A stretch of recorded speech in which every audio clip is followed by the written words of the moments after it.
Halo semuanya, video hari ini itu bakal bikin omongan lo 100 kali lipat jauh lebih jelas hanya dalam 30 hari ke depan. Dan program yang gue udah susun pada video ini juga diterapin juga oleh 850 orang lebih yang mereka semua itu memberikan feedback positif dalam kemampuan berbicara mereka, yang dimana mereka menjadi bisa berbicara dan menyampaikan ide mereka dengan jauh lebih jelas. Oke, untuk ngebahas program ini, gue bakal share PPT-nya terlebih dahulu. Nah, di sini, gue memiliki sebuah sistem program video yang udah gue bikin di video kali ini. Itu judulnya Omongan Lo bakal 100 kali lipat jauh lebih jelas jika lo ngomong kayak gini. Dan gue bakal mulai dengan sebuah pembahasan terlebih dahulu. Kalau misalkan ketika lo berbicara, dan ketika lo berbicara, lawan bicara lo itu menjadi satu. Bingung dengan apa yang lo bicarakan. Yang kedua, ngantuk dan menghiraukan omongan lo. Yang ketiga, itu jadi nggak paham, walau lo udah berusaha menjelaskan dengan sejelas mungkin gitu kan. Yang keempat, mereka jadi nggak yakin dengan apa yang lo bicarakan. Kalau 4 hal ini sering banget terjadi sama lo, maka video ini adalah video yang sangat amat tepat banget dan merupakan sebuah program yang tepat banget untuk bisa lo praktekkan. Dan jika lo itu ingin dalam 30 hari ke depan, ya, ingin bisa satu, lancar ketika berbicara. Yang kedua, 100 kali lipat lebih jelas saat menyampaikan sebuah ide. Dan yang ketiga, terdengar 500% lebih meyakinkan atau lebih persuasif. Maka lo perlu mengikuti program ini. Dan by the way, gue bakal sedikit kasih pemikiran sedikit bagi lo untuk pertimbangan aja. Program yang bakal gue bahas kali ini, itu nanti bakal ada 2 hal yang harus lo praktekkan. Yaitu adalah satu, kebiasaan untuk menulis. Gue bakal kasih tahu gimana caranya dan kenapanya. Dan jadwalnya atau schedule-nya, bahkan gue udah mikirin juga buat topik-topik yang bisa lo tulisin nantinya. Jadi lo udah tinggal kelar aja, lo tinggal jalanin doang. Yang kedua, lo juga perlu untuk latihan berbicara. Dan dimana ini lo perlu bikin sebuah video. Nah, jadi kalau emang lo siap, program ini bakal membutuhkan sekitar waktu tiap hari, ya, kurang lebih selama 1 jam. Sekarang 1 jam setiap hari ini, pertanyaan adalah, Bang, emang programnya itu apa sih? Apa yang perlu gue lakuin dalam video kali ini? Oke, programnya itu terdiri dari yang gue bilang tadi sebelumnya, adalah berbicara dan menulis. Tapi sebelum lo nantinya bisa mempraktekkan kedua hal ini, ada satu hal yang harus banget gue bahas terlebih dahulu, biar lo paham nanti pas lo praktekin itu gimana di program ini. Hal ini, itu gue sebut sebagai Minto Pyramid Principle. Oke, jadi ini nih core esensi utama sistem berpikir, sistem berbicara yang bakal bikin omongan lebih jelas. Minto Pyramid Principle ini adalah sebuah sistem berbicara yang terdiri dari piramida ini nih, ya. Ada piramida 1, ini the answer dalam bahasa Inggris. Gue bakal jelasin nanti apa. Ada juga yang kedua, supporting argument, dan yang ketiga, supporting data dan fakta.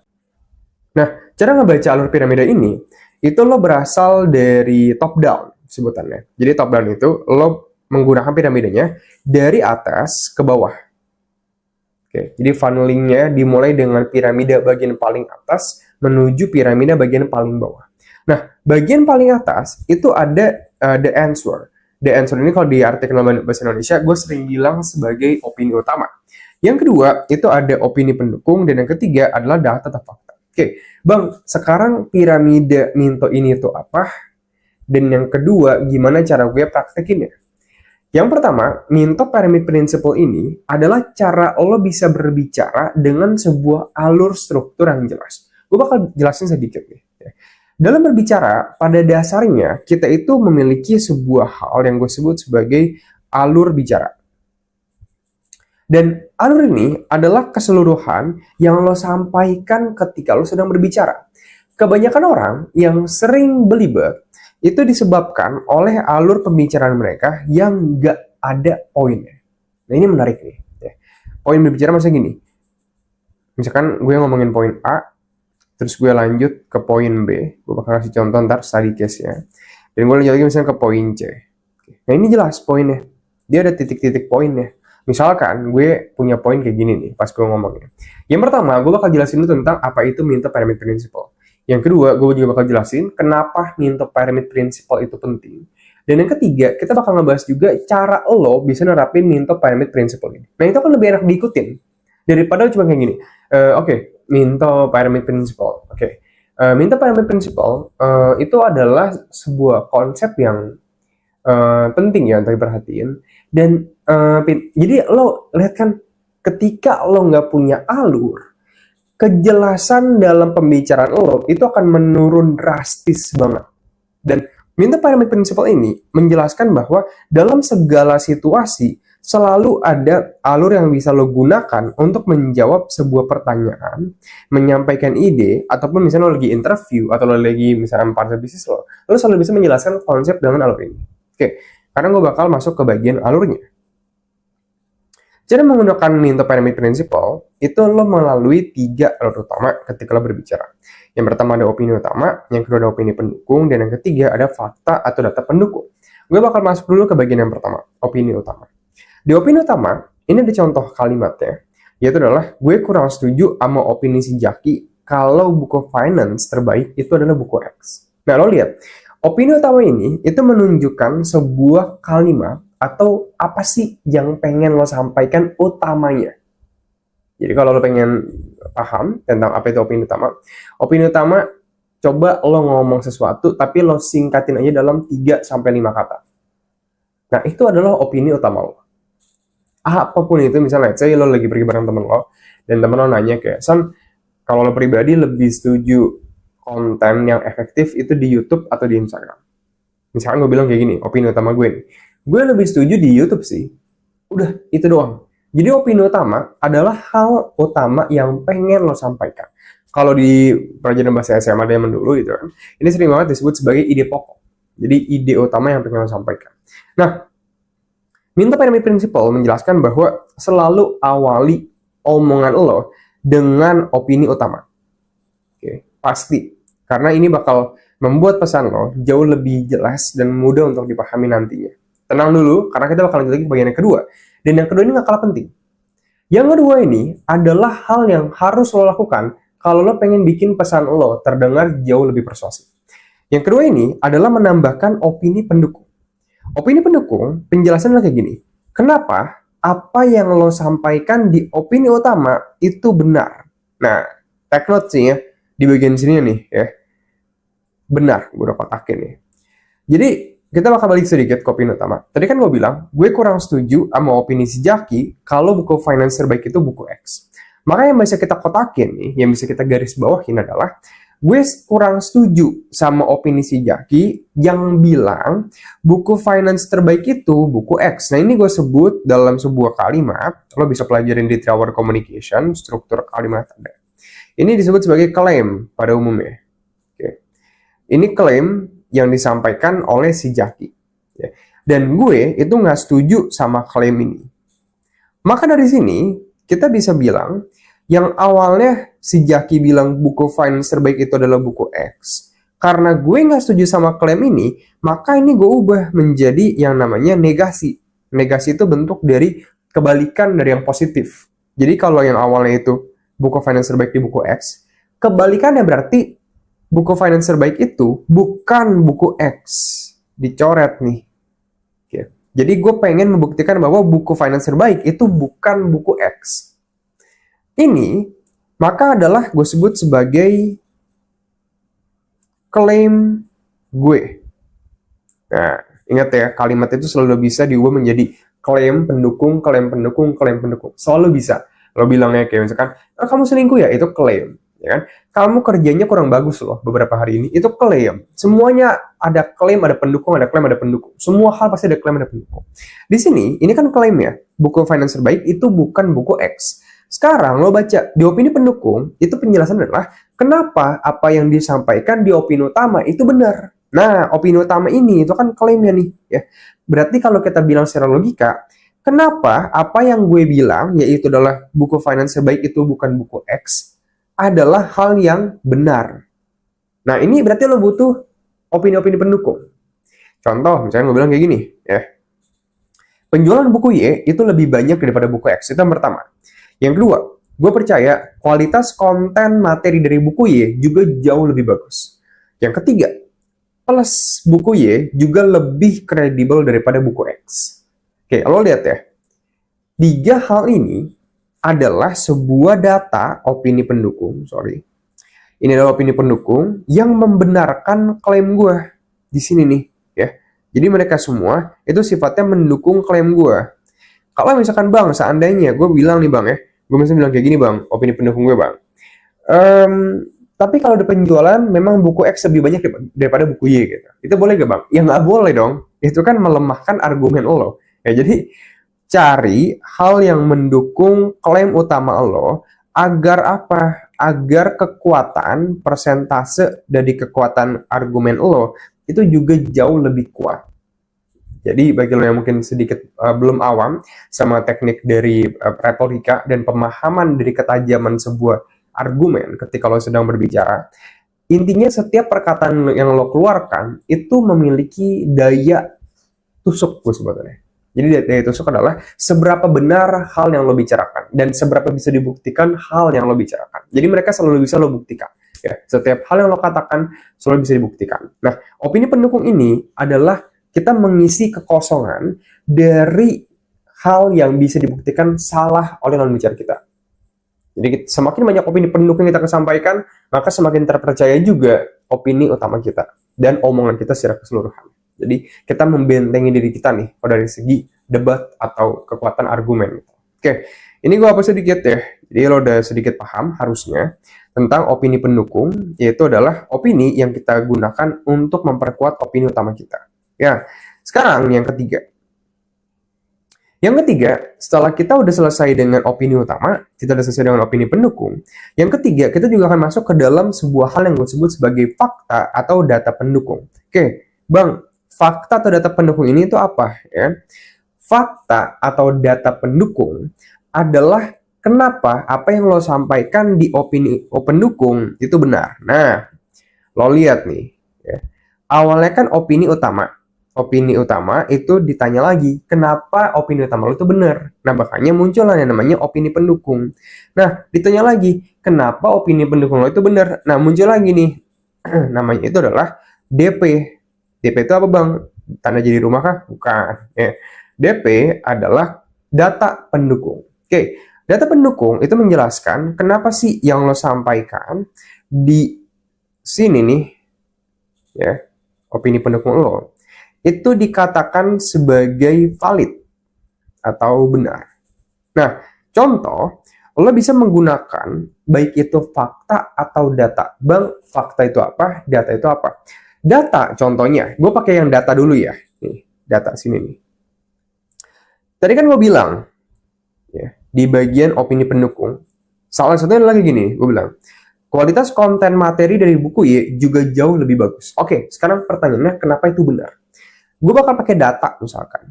Ini bisa dilihat dari review bintang 5 yang berjumlah 5.405 pada buku Y dibanding dengan buku X yang average reviewnya adalah bintang 4. Oke, ini itu gue sebut sebagai data. Nah, bang, oke. Kalau ini kan namanya data nih bang. Kalau misalkan fakta itu gimana bang? Nah contoh kita naik lagi nih ya. Lo lihat ini makanya kerennya kayak gini. Kan gue bilang, misalkan let's say kita pilih acak aja. Gue belum kepikiran sama sekali nih ya. Tadi gue kan udah nulis di bagian yang terbang. Misalkan gue pilih plus buku Y juga lebih kredibel daripada buku X. Nah gue bisa bilang kayak gini. Misalkan pas gue research di Google ternyata buku Y itu ditulis sama seorang psikolog. Sedangkan kalau yang buku X itu hanya ditulis oleh blogger. Oke. Nah, seperti yang kita tahu, secara expertise, ini harus lo pelajarin juga dari sumber kekuasaan dari kursus 3 Hour Communication, karena kepanjangan banget kalau gue jelasin. Intinya dari berbagai sumber kekuasaan dunia dari diri lo, gitu kan. Semakin lo punya yang namanya title atau expertise, itu contohnya seperti dokter, doktor, gelar gitu kan. Misalkan ada juga kenotariatan, lawyer, atau mungkin let's say yang profesional-profesional. Kayak misalnya dalam komunikasi, let's say lo adalah spesialis di markom. Nah, intinya title-title kayak gitu, itu menunjukkan expertise atau kepemahaman yang mendalam akan diri lo di bidang tersebut. Dan ini bikin lo jadi kredibel. Makanya gue bilang, kalau misalkan gue bilang tadi, plus buku Y juga lebih kredibel daripada buku X, gue bilang kenapa? Ini dikarenakan buku Y itu ditulis oleh seorang psikologis, Sedangkan kalau buku X itu ditulis oleh seorang blogger, yang dimana pastinya seorang psikolog itu lebih kredibel dalam bidang misalkan buku mental health. Let's say bukunya tentang mental health. Ya, jadi gue menggunakan kredibilitas dari penulisnya. Dan ini sifatnya bukan sebuah data ya, tapi lebih ke arah sebuah fakta. Oke, nah sekarang gue bakal balik sedikit. Gue bakal recap sedikit flow-nya. Kalau misalkan lo pengen nerapin Minto Pyramid Principle ini, pada umumnya ada 3 hal yang harus lo laluin, 3 proses.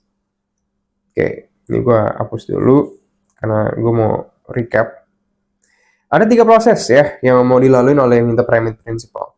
Yang pertama, sampaikan dulu namanya opini utama lo. Setelah lo menyampaikan opini utama, sampaikan minimal 3 opini pendukung lo. Dari 3 opini pendukung ini, lo sampaikan juga satu, itu antara data, atau yang kedua, lo mau pakainya fakta. Nah, jadi pilih aja nih. Ya. Misalkan lo untuk opini pendukungnya, penjualan bukunya lebih banyak daripada buku X. Oke, lo mau pakainya di data, atau lo mau pakainya itu pakai fakta. Contoh misalnya kalau fakta, lo bilang sampai Kompas aja nerbitin sebuah artikel mengenai seberapa bestsellernya buku Y. Itu fakta. Kalau data lo bisa bilang perbandingan penjualan dari medium.com dijelaskan bahwa buku Y terjual 1000 piece sedangkan buku X cuma 500 piece. Nah, itu data. Jadi mainin antara fakta atau data. Pilih opsionalnya.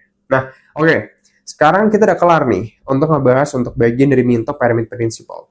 Dan gue sepenuhnya percaya kalau lo ngerapin materi yang kita pelajarin dalam video hari ini, lo cuma keluar video doang dan lo nggak lanjutin lagi nonton videonya, lo nggak terapin materinya, ini nggak bakal berguna sama sekali. Makanya gue juga sepenuhnya percaya hal itu bukan tanggung jawab dari lo sebagai viewer. Kita sebagai content creator yang harusnya bikin materi kita gampang dipraktekin. Oke. Oleh karena itu, gue bakal kasih bagian berikutnya, cara nerapin materi dalam video hari ini. Oke, dalam video hari ini, cara penerapannya itu gue bagi menjadi sebuah program. Gue ciptakan sebuah program khusus bagi lo, dan lo juga bisa download untuk program ini nantinya, harusnya ada di deskripsi di bawah. Program 30 hari ini terdiri dari 2 hal yang harus lo praktekkan. Ya. Satu adalah lo harus berbicara, dan yang kedua lo harus menulis. Ini udah gue masukin juga dalam PDF nantinya materinya. Jadi lo bisa tinggal cek lagi aja dalam PDF tersebut. Kira-kira apa yang harus lo lakuin dalam 3 hari ke depan. Ada remindernya kok, harus berbicara sama menulis. Nah, gue bakal mulai dengan yang menulis. Di menulis, gue bakal kasih lo berbagai skenario dalam 30 hari ke depan. Jadi, Sabtu hari, satu hari itu satu skenario. Oke, paham ya? Bang, berarti kalau 7 hari 7 skenario, bener. 30 hari 30 skenario, bener. Oke bang, kalau gitu skenario-nya itu apa? Skenario-nya gue bakal tulis kayak gini nih. Ya. Nanti di kertasnya, di papernya bakal kayak gini. Misalkan. Hari pertama, pada suatu hari, tim lo sedang berdiskusi mengenai strategi digital marketing, mana yang lebih baik untuk dijalankan. Apakah konten marketing atau paid marketing? Gimana opini lo? Nah, ingat ya, dari sini, maka lo bisa menulis di kertas pakai struktur dari Minto Pyramid Principle di sini. Terapin 3 hal ini dengan lo menuliskan untuk setiap skenario tiap harinya. Ini nggak lama banget, paling 30 menitan lo. Bang, gue boleh searching di Google kah buat data pendukungnya? Gue boleh apakah? Boleh banget. Makanya, ini tugas utama lo. Malah ini fungsi utamanya. Ketika lo ngebiasain Minto Pyramid Principle, ini juga bakal memperluas tingkat pengetahuan lo. Sehingga ketika nantinya lo di luaran, lo perlu pakai impromptu skill Minto Pyramid Principle ini, lo bakal bisa lebih efektif menggunakannya. Semakin banyak yang lo tahu, semakin banyak hal yang bisa lo bicarakan. Itu selalu gue ulang-ulang di 3 Hour Communication. Jadinya ini contohnya, nanti bakal ada 30 skenario ginian tiap hari yang bisa lo bacakan dan lo praktekkan dan lo jawab gitu kan. Jadi cek aja nanti di PDF-nya. Oke, ini 30 hari ke depan, tulis di sini ya. Ini bakal ngebantu lo untuk berpikir terbiasa dengan Minto Pyramid Principle. Yang kedua, gue bakal masuk juga ke bagian berbicara. Dalam 30 hari ke depan, minimal rekam 5 video lo menjelaskan dengan Minto Pyramid Principle. Ini gak pakai struktur. Oke. Lo impromptu. Nggak ditulis dulu, nggak apa dulu, nggak. Impromptu. Jadi minimal 5 video. Bebas, mau langsung di minggu awal dikelarin, minggu depan udah bebas, bebas. Atau seminggu misalkan 1 video, oke, bebas. Jadi lo atur aja sendiri. Ya. Tapi dalam 30 hari ke depan, minimal lo harus rekam 5 video, plus 1, jelaskan pelan-pelan, cuma 3 sampai 5 kata per ucapan. Yang kedua, jangan gunakan kata pengisi seperti